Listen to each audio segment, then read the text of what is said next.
महावितरणाने तिच्या मौल्यवान ग्राहकांसाठी एक खास सुविधा सुरू केलेली आहे 1912 ची. त्याबद्दल जनतेला जागरूक करण्यासाठी खूप प्रमाणात रील तयार करण्यात आल्या. त्याच्यात सांगण्यात आलं की तुमची जर लाईट गेली की 1912 ला कॉल करा. तुम्ही कॉल केल्यानंतर थोड्या वेळात तुमची लाईट येणार. पण मी प्रत्यक्ष अनुभवलंय. बऱ्याच वेळेस म्हणजे नाही, प्रत्येक वेळेसच मी जेव्हा लाईव्ह कॉल करतो 1912 ला, तिकडून एकच उत्तर ऐकायला भेटतं, सर तुमच्या एरियाची अपडेट आमच्याकडे नाहीये, त्याबद्दल आम्ही माफी मागतो.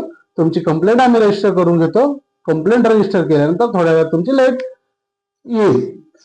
आणि अक्षरशः कंप्लेंट रजिस्टर केल्यानंतर एक दिवस ही लाईट आलेली नाहीये. बऱ्याच वेळेस 6-6 घंटे ही लाईट येत नाही. कंप्लेंट रजिस्टर आणि लाईट आल्यानंतर दुसऱ्या दिवशी मेसेज येतोय का तुमची कंप्लेंट सॉल्व्ह झाली आहे, तुमचा इश्यू सॉल्व्ह झालाय आणि तुमची लाईट आली.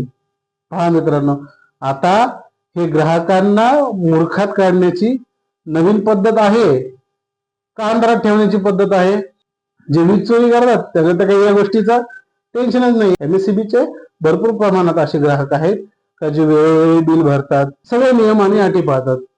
त्यांच्यासोबत असं का?